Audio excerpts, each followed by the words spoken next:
Les vaisseaux arrivèrent un mardi, pas dans une explosion de feu ou une tempête de lumière, mais dans un silence si parfait qu'il en devint terrifiant.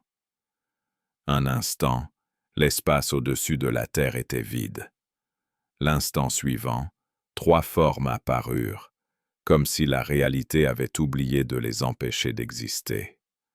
Elles semblaient faites d'argent liquide, suspendues dans le noir comme des gouttes de mercure figées dans le temps. La commandante Sarah Chen se tenait sur le pont d'observation de la Station spatiale internationale. Elle avait été formée pour tout. Panne critique, dépressurisation, solitude absolue. Mais rien ne l'avait préparée à cela. « Houston », dit-elle calmement malgré son cœur qui martelait sa poitrine. « Nous avons un contact. » À cet instant précis, l'humanité cessa d'être seule. La nouvelle se propagea sur Terre plus vite que n'importe quelle guerre. Les écrans s'allumèrent, les gouvernements suspendirent leurs conflits, les frontières cessèrent soudain d'avoir du sens. L'univers venait de répondre à une question vieille de milliers d'années.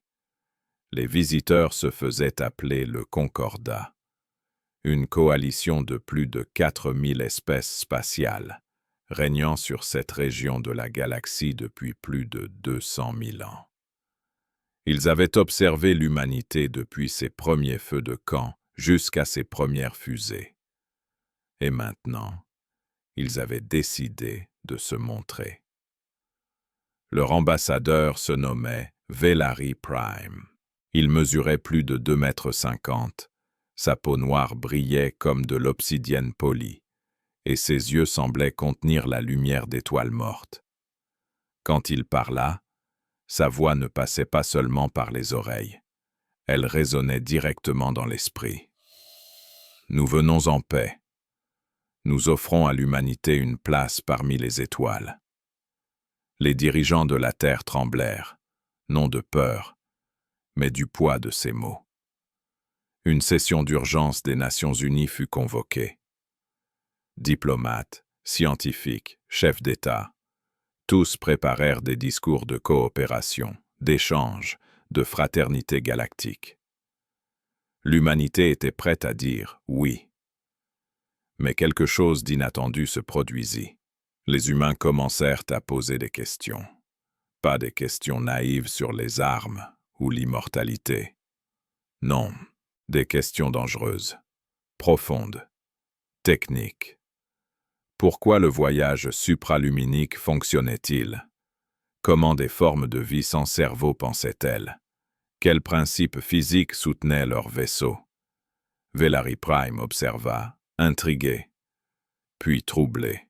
« Vous posez beaucoup de questions, » finit-il par dire. « La plupart des jeunes espèces se contentent de nos dons. » Sarah Chen, désormais porte-parole de la Terre, esquissa un léger sourire. « Nous sommes une espèce curieuse. Comprendre est notre nature. » Ce sourire. Velari Prime ne sut pas pourquoi, mais il lui donna un frisson ancien. Ce jour-là, le Concordat pensa avoir rencontré une espèce prometteuse. Il ne comprit pas encore qu'il venait de réveiller quelque chose de bien plus dangereux, car l'humanité ne voulait pas recevoir un cadeau. Elle voulait comprendre comment le fabriquer. Pendant 3 années entières, l'humanité apprit. Officiellement, c'était une période de coopération. Les représentants du Concordat visitaient la Terre, offraient des démonstrations technologiques, partageaient des fragments de leur savoir, des moteurs capables de plier l'espace, des sources d'énergie quasi infinies, des matériaux défiant toute corrosion. Pour le Concordat, c'était une routine. Pour l'humanité, c'était une obsession. Chaque réunion était enregistrée. Chaque mot, chaque geste, chaque hésitation d'un ambassadeur alien était analysée. Les humains ne se contentaient pas de savoir que quelque chose fonctionnait. Ils voulaient savoir pourquoi. Le professeur James Okafor, physicien nigérian, passa des nuits entières à démonter les équations du voyage supraluminique. Il découvrit des incohérences, des raccourcis mathématiques, des zones que le Concordat utilisait, sans réellement les comprendre. La docteure Lin Wei, biologiste, posa des questions qui rendirent les aliens mal à l'aise. Comment une conscience pouvait-elle émerger sans cerveau? Pourquoi certaines espèces avaient-elles cessé d'évoluer technologiquement depuis des millénaires? L'ingénieur Maria Santos remplissait des centaines de pages de notes sur les vaisseaux du Concordat, pas pour les copier, pour les améliorer. Les ambassadeurs commencèrent à échanger des regards inquiets. « Vous n'avez pas besoin de comprendre ces systèmes », déclara un jour Velari Prime. « Il suffit de les utiliser. » Sarah Chen leva les yeux vers lui, calme, posée. « Avec respect, » répondit-elle, « ce n'est pas ainsi que nous fonctionnons. » Ce fut la première fissure. L'humanité comprit alors ce que le Concordat ne disait pas. Les espèces intégrées à la coalition recevaient des technologies qu'elles ne pouvaient ni réparer ni recréer. Une dépendance douce, invisible, une cage dorée. Plus le temps passait, plus les humains voyaient le schéma. Curiosité remplacée par confort. Innovation remplacée par stabilité. Question remplacée par obéissance. Et puis, un jour, tout changea. Les scientifiques humains cessèrent de poser des questions. Les diplomates raccourcirent les réunions. Les messages devinrent formels, froids, rares. Velari Prime demanda une audience urgente. « Vous vous éloignez ?» observa-t-il. « Rejetez-vous notre offre ?» Sarah Chen, désormais secrétaire générale des Nations Unies, le regarda droit dans ses yeux stellaires. « Nous vous remercions pour ce que vous nous avez appris, mais nous avons choisi un autre chemin. » Un silence ancien tomba entre eux. « Il n'existe qu'un seul chemin pour les jeunes espèces, » répondit Velari Prime lentement. « Le Concordat, ou l'oubli. » Sarah hocha la tête. « Alors nous accepterons le risque. » Le lendemain, un message fut diffusé sur toutes les fréquences du Concordat, traduit dans chaque langue connue. « Merci pour votre visite. Merci pour votre savoir. Nous vous recontacterons lorsque nous serons prêts. » Puis la Terre se tut. Les sondes envoyées vers le système solaire disparurent. Les vaisseaux approchants furent repoussés, ou ne revinrent jamais. Le Concordat rit d'abord. « Ils reviendront, » disait-il. « Ils reviennent toujours. » Mais les années passèrent, et l'humanité ne revint pas. Les premières décennies passèrent sans incident. Le Concordat respecta la quarantaine imposée autour du système solaire. Aucun vaisseau n'était autorisé à s'approcher. Officiellement, il s'agissait de respecter le choix de l'humanité. Officieusement, c'était une façon élégante d'attendre que les humains échouent. 10 ans passèrent, puis 20, puis 50. La Terre ne rappela jamais. Les rires commencèrent à s'éteindre lorsque les premiers rapports inquiétants arrivèrent. Un cargo indépendant, ignorant la quarantaine, entra dans l'espace solaire et disparut. Aucun signal de détresse, aucun débris, rien. On parla d'accident, puis un autre vaisseau, puis 2, puis une escadrille entière. Les meilleures sondes du Concordat furent envoyées. Elles franchirent la frontière invisible du système solaire, puis cessèrent simplement d'exister. Les capteurs n'enregistrèrent ni explosion, ni impact, ni trace énergétique connue. Par le 50e anniversaire du silence humain, le système solaire était devenu la zone la plus surveillée de la galaxie. Les données collectées défiaient toute logique. Des fluctuations gravitationnelles indiquaient le déplacement de masses équivalentes à des planètes entières. Des signatures énergétiques dépassaient tout ce que le Concordat connaissait. Des ondes électromagnétiques formaient des motifs répétitifs, presque structurés, presque intentionnels. Ils font quelque chose, murmuraient les scientifiques. Mais personne ne savait quoi. Certains pensaient que l'humanité s'était autodétruite, laissant derrière elle des systèmes automatiques devenus incontrôlables. D'autres évoquaient une invasion d'une force inconnue, utilisant la Terre comme piège. Les plus anciens membres du Concordat, eux, avaient une intuition différente. Velari Prime, désormais presque légendaire, observait les relevés depuis sa chambre de cristal. Il avait vécu 9000 ans. Il avait vu des civilisations naître et mourir. Il reconnaissait les signes. « Ils n'ont pas disparu », dit-il enfin. « Ils construisent. » Son assistant hésita. Mais comment? Leur technologie était inférieure, même avec ce que nous leur avons donné. Velari Prime ferma les yeux. Ils ont posé les mauvaises questions, dit-il doucement. Ou plutôt, les bonnes. Celles que nous avons cessé de poser il y a très longtemps. Les siècles passèrent. 100 ans. 150. 200. Le silence humain devint une obsession. Les débats envahirent les conseils. Les théories divisèrent les empires. Le Concordat, autrefois stable depuis 200 000 ans, commença à se fissurer sous le poids de l'incertitude.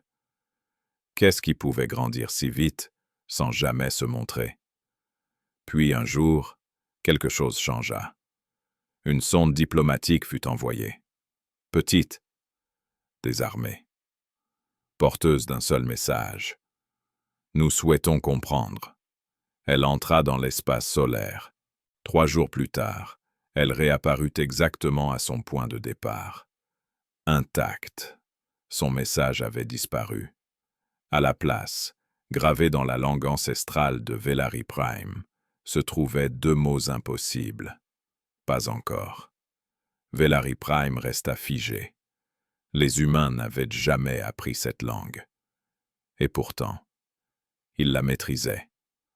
À cet instant précis, le Concordat comprit une chose terrifiante. L'humanité ne se cachait pas. Elle attendait. La peur changea de forme. Elle n'était plus diffuse, ni théorique. Elle devint politique, militaire, urgente. Les conseils du Concordat se remplirent de voix tremblantes et de silences trop longs. Le mystère humain ne pouvait plus être ignoré. C'est l'Empire Krell qui brisa l'équilibre. « Assez attendu », déclara l'amiral Vorax devant le trône impérial. 250 ans de silence. Des vaisseaux qui disparaissent. Des lois physiques qui s'effondrent. Si nous n'agissons pas maintenant, nous perdrons toute crédibilité. L'empereur approuva. La plus grande flotte jamais assemblée fut mobilisée. 12 000 vaisseaux de guerre. Des armes capables de fissurer des planètes. Des soldats nés pour conquérir. Le Concordat protesta. Velari Prime supplia. Les calculateurs de probabilité hurlèrent au désastre. Mais les Krell ne connaissaient qu'un langage, la force. La flotte entra dans l'espace solaire. Rien. Aucun tir. Aucune défense. Aucune réponse. Les planètes défilaient, froides et silencieuses. Aucun signe de civilisation. Aucun vaisseau humain. Aucun champ de bataille. Ils se cachent, grogna Vorax. Ils savent qu'ils ne peuvent pas gagner. La flotte avança encore.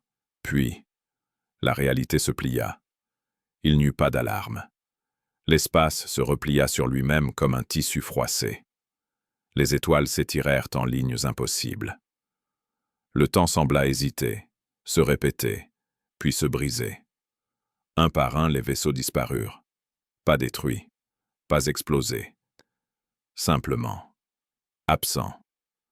En moins de 10 secondes, 12 000 vaisseaux cessèrent d'exister dans cet endroit de l'univers. Il n'en resta qu'un. Le vaisseau amiral. L'amiral Vorax était seul. Une voix humaine emplit le pont, calme, féminine, ancienne. Amiral Vorax, votre flotte n'a pas été détruite. Un visage apparut. Une femme aux cheveux argentés, au regard profond, sans haine, sans triomphe. Elle a été déplacée. Chaque vaisseau se trouve désormais à un endroit différent de la galaxie.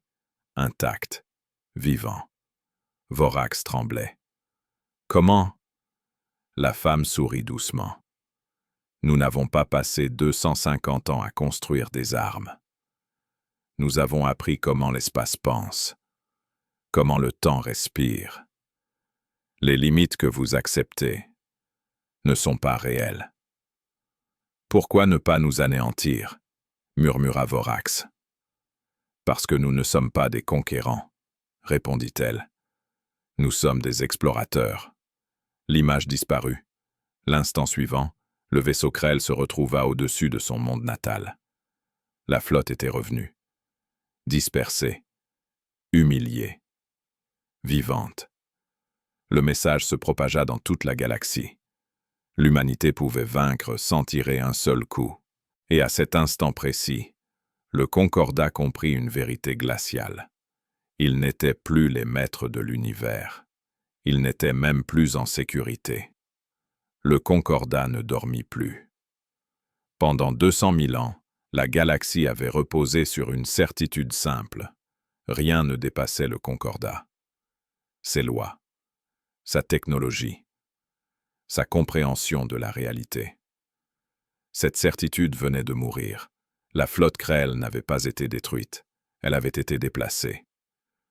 Un acte plus terrifiant que l'anéantissement. Dans les salles du pouvoir, les débats dégénérèrent en accusations. Les anciens alliés se regardaient désormais comme des menaces potentielles. Si l'humanité pouvait plier l'espace, qui serait le prochain? Ils auraient pu nous exterminer, murmura un ancien stratège. Et ils ne l'ont pas fait. C'est précisément ce qui est inquiétant, répondit un autre. Velari Prime, désormais presque mythique, observa le chaos avec une lucidité douloureuse. Ils ne cherchent pas à gouverner, dit-il lentement. Ils cherchent à montrer que nos règles ne sont plus absolues. Les empires commencèrent à se fissurer. Les Sarati mobilisèrent leur flotte par précaution. Les Krell se replièrent, honteux, silencieux. Les espèces plus jeunes, longtemps étouffées par la hiérarchie du Concordat, commencèrent à se poser une question interdite. Et si l'ordre ancien n'était plus nécessaire? Les capteurs braqués sur le système solaire humain s'affolèrent. Des signatures énergétiques apparurent dans le vide intergalactique. Pas autour d'étoiles, pas près de planètes. Dans le néant lui-même, des structures prenaient vent, immenses, organisées, impossibles. Ils ne construisent pas une arme, conclurent les scientifiques, tremblants. Ils construisent quelque chose d'autre. Velari Prime comprit avant les autres. Il se souvenait des questions humaines. Des pourquoi, jamais des comment. De cette curiosité que le Concordat avait jugée inutile. Ils n'ont pas cherché à nous dépasser, murmura-t-il. Ils ont cherché à aller ailleurs. C'est alors que le message arriva, sur tous les canaux, dans toutes les langues, adapté à chaque esprit. Nous sommes prêts. La voix n'était ni menaçante ni arrogante, elle était joyeuse. Nous invitons chaque espèce à envoyer un représentant, non armé, curieux, ouvert. Les coordonnées défiaient toute cartographie connue, un point hors des galaxies. Ce n'est ni une exigence, ni un piège. C'est une invitation. Le silence qui suivit fut plus lourd que n'importe quelle guerre. Velari Prime ferma les yeux. 200 000 ans de certitude venaient de s'effondrer. Et pour la première fois depuis 9 millénaires, il sourit. Alors allons voir ce que les humains ont trouvé, au-delà de l'univers. Le voyage dura 3 jours. 3 jours passés à travers un vide si ancien qu'aucune étoile n'y avait jamais brillé. Les représentants du Concordat avançaient en convoi, 4000 vaisseaux de formes, de tailles et de philosophies différentes, liés par une seule chose: l'ignorance. Ils avaient dominé la galaxie, mais jamais exploré cet endroit. Lorsque les capteurs détectèrent l'anomalie, personne ne parla. Devant eux, dans le néant absolu, flottait une structure circulaire, de la taille d'un système solaire. Un anneau. Pas une station. Pas une arme. Un monde. Des continents verdoyants s'étendaient sur sa surface intérieure. Des océans miroitaient sous des soleils artificiels. Des cités s'élevaient, élégantes, vivantes, traversées par des flux lumineux impossibles. Ils ont construit un habitat hors de toute étoile, murmura quelqu'un. Non, corrigea un scientifique. Ils ont redéfini ce qu'est un monde. Mais ce n'était pas cela qui paralysa les esprits. Au centre de l'anneau se trouvait une porte. Elle n'avait pas de matière identifiable. Elle pulsait de couleurs sans nom. Elle semblait attendre. Même les espèces les plus anciennes reculèrent instinctivement. « C'est une déchirure dans la réalité », souffla le collectif des esprits. « Non », répondit Velari Prime. « C'est une invitation. » Un petit vaisseau humain s'approcha du convoi. Lisse, élégant, calme. La communication s'ouvrit. « Bienvenue », dit une voix chaleureuse. « Vous êtes arrivés au seuil. » Les représentants atterrirent sur une plateforme baignée de lumière douce. Une femme les attendait, cheveux argentés, regard profond, paisible. « Je m'appelle Ara Chen, dit-elle, et je vous remercie d'être venu. » Velari Prime s'avança. « Vous nous avez appelés ici pour nous montrer quelque chose. » Elle sourit. « Oui, mais d'abord, je veux que vous voyiez ce que nous sommes devenus. » Elle les guida à travers les cités. Des humains vivaient là, pas pressés, pas craintifs. Des enfants jouaient, des anciens observaient le ciel artificiel. « Vous ne nous ressemblez plus, » murmura un ambassadeur. « Nous avons grandi, » répondit Ara simplement. Ils arrivèrent devant la porte. La réalité vibrait. « Pendant 250 ans, dit-elle, nous n'avons pas cherché à vous égaler. Nous avons cherché à comprendre ce que vous aviez cessé de questionner. »« Et qu'avez-vous trouvé ?» demanda Velari Prime. Ara posa la main sur la lumière mouvante. « Que l'univers n'est pas une fin, c'est une étape. » La porte s'ouvrit, et ce qu'ils virent fit vaciller l'idée même d'existence. Le silence fut absolu. Devant la porte ouverte, aucun mot ne pouvait exister. Ce que les représentants du Concordat apercevaient n'était pas un lieu, mais une possibilité. Des univers se superposaient comme des couches de lumière. Certains baignaient de couleurs impossibles, d'autres plongeaient dans une obscurité vivante. Des réalités où le temps coulait en cercles, d'autres où il se fragmentait en éclats immobiles. Des espaces sans matière, des mondes faits uniquement de pensée. Même les plus anciens parmi eux reculèrent. « Ceci est interdit par les lois de la physique », déclara le collectif des esprits, sa conscience vibrante de confusion. Ara Chen hocha la tête. « Par vos lois, pas par les nôtres. » Velari Prime sentit son esprit vaciller. 9000 ans d'existence, et jamais il n'avait vu cela. « Vous avez percé le tissu de la réalité, » dit-il lentement. « Pourquoi ?» Ara se tourna vers lui.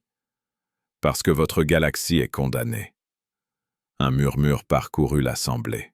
« Les étoiles meurent, » poursuivit-elle calmement. « Les galaxies se dispersent.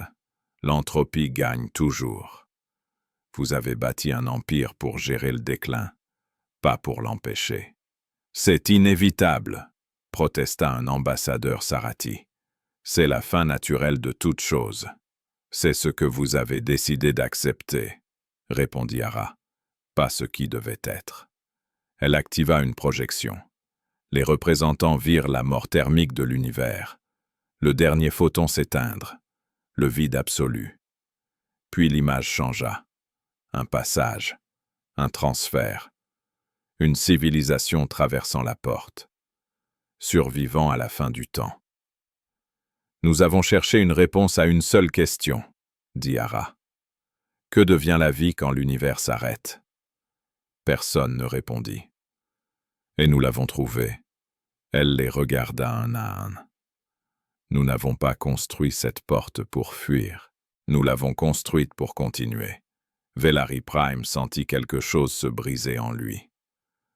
Vous pourriez régner, murmura-t-il, devenir les maîtres de tout ce qui existe.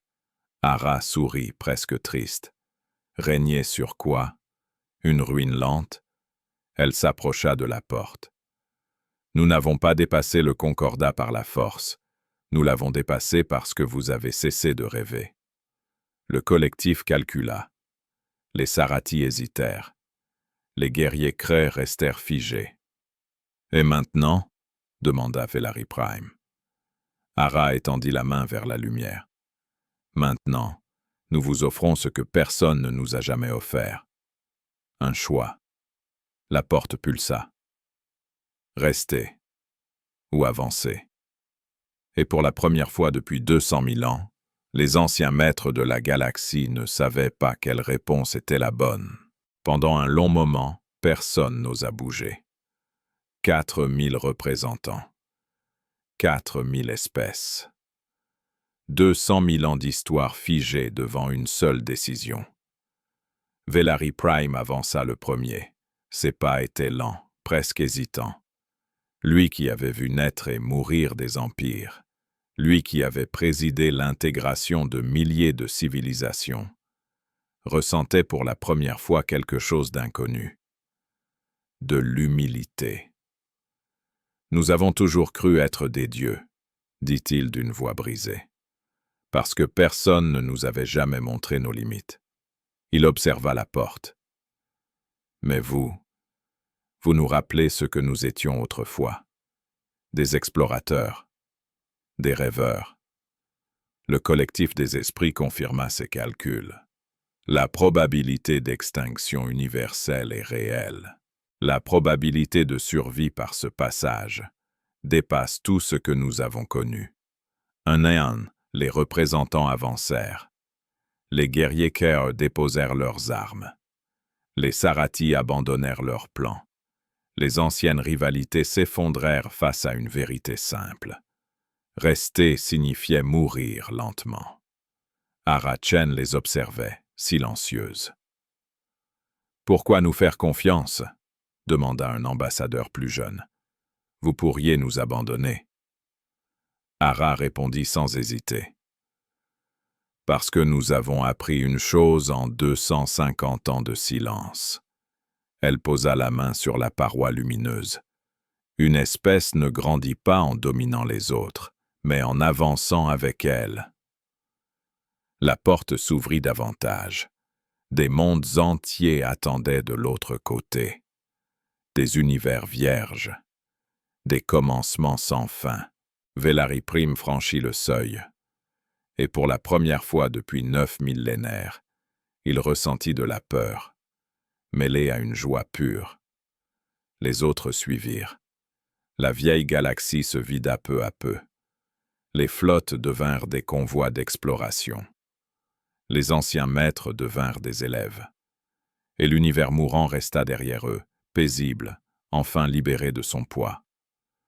Dans ce nouvel espace sans nom, l'humanité ne régna pas. Elle guida. Elle partagea. Elle enseigna comment ne jamais cesser de poser des questions. Ara Chen regarda les étoiles nouvelles s'allumer. « Nous ne sommes pas devenus des dieux, » murmura-t-elle. « Nous avons simplement refusé d'arrêter d'apprendre. Et ainsi, l'histoire qui avait commencé par le silence se termina par une promesse. Ce n'était pas la fin d'une galaxie. Ce n'était pas la victoire d'une espèce. C'était le premier pas d'une civilisation qui avait compris que l'infini n'était pas une limite, mais une invitation. Et quelque part, au-delà du temps et des univers, une vérité résonnait encore. Ceux qui osent comprendre héritent de l'éternité.